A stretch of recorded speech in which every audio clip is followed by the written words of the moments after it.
morning, Eagles. Today is Wednesday, January 22nd, 2014. We have a packed show today with an exciting new segment. That's right. Wyatt and Ryan will give us some in-depth sports news in a new sports segment that will be airing every Wednesday. And later in the show, I'll bring you a weather update and how the wind chills could be getting, how cold they could be getting within the next 24 to 48 hours.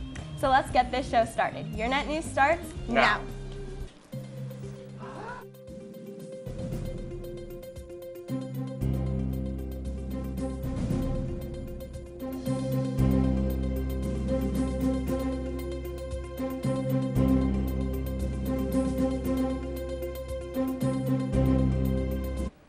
Sophomores, if you still have your class ring order, Justin's will be here again tomorrow at 11:30 to take another round of orders. Don't forget your $50 deposit. Breakfast Club members, Mr. Falo will be here tomorrow during Eagle Hour to detail the trips for this semester.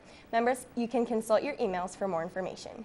Chess Club will meet today during Eagle Hour A and LV18. You do not need to know how to play to attend.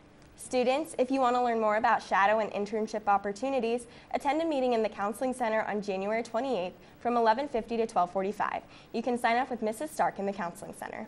Every Tuesday, Wednesday, and Thursday, the PE department will be hosting games in the Ox Gym. These will take place during Eagle Hour B. The first 20 students will be allowed to play. This week, basketball is on Wednesday and Holland ball is on Thursday. Make sure to wear your sneakers with non-marking soles. That's it for our announcements today. It's been getting pretty cold outside. Let's send it to Peyton with the weather update.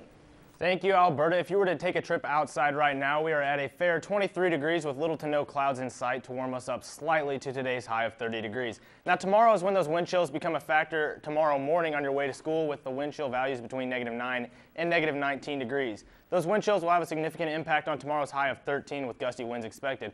Now, Wyatt, I know the weather outside is becoming bitter cold, but it sounds like the winter sports season, and specifically the boys basketball, is heating up on the court. What do you have for us? Well, thanks, Peyton. It's heating up indeed. I'm Wyatt Haywood. And I'm Ryan Chrisman. And we're going to talk to you guys a little bit about the boys basketball season so far. First, Ryan, can you give us a little look on how the brackets can play out? Because I know there's a lot of different possibilities that can go into the rest of the tournament. Yeah, Wyatt, this year's Stutzman tournament, which is going on over at Liberty right now, is definitely an interesting one because there are only 6 teams. So what they're doing is they split it up into 2 pools. And so currently we have Pool A, Pool B. Liberty North is in Pool B. The current standings there are Raytown in first, Summit Christian in second, and Liberty North in third.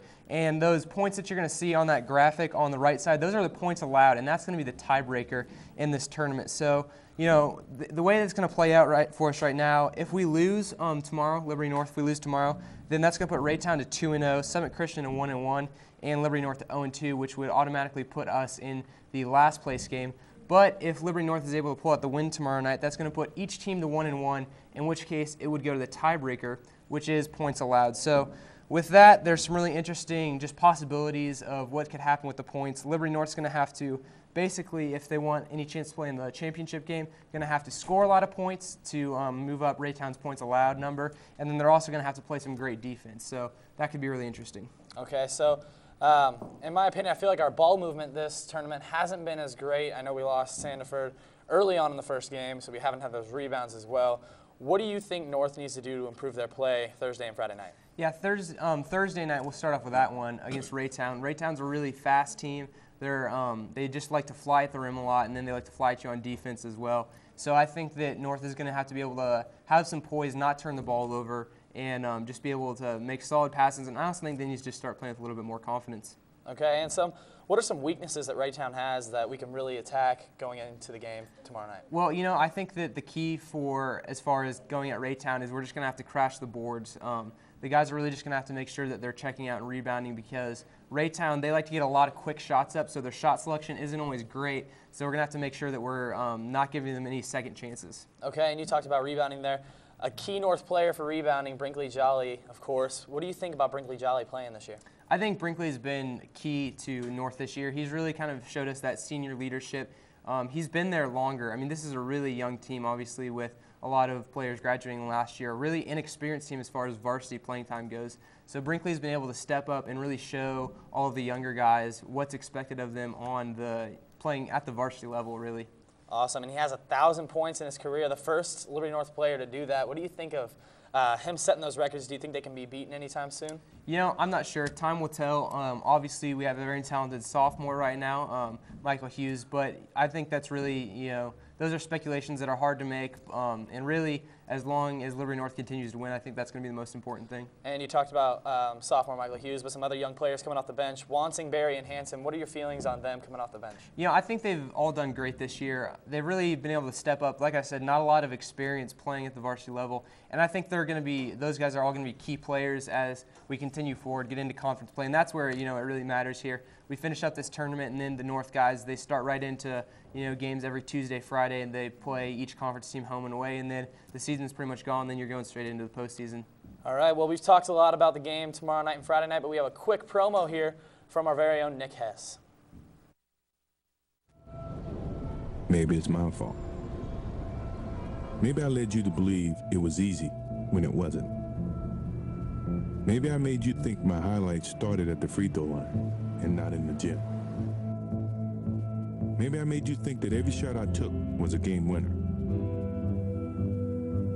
That my game was built on flash and not fire.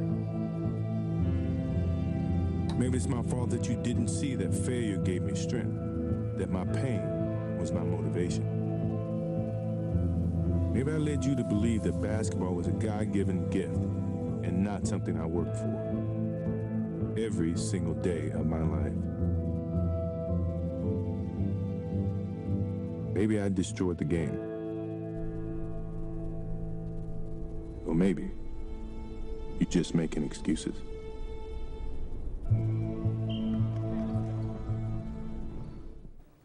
Well, that was awesome by Nick Hess. Ryan, good luck in the game tomorrow at 5:30 against Raytown. Thanks, Wyatt. I'm really excited about it. Hope to see everybody there.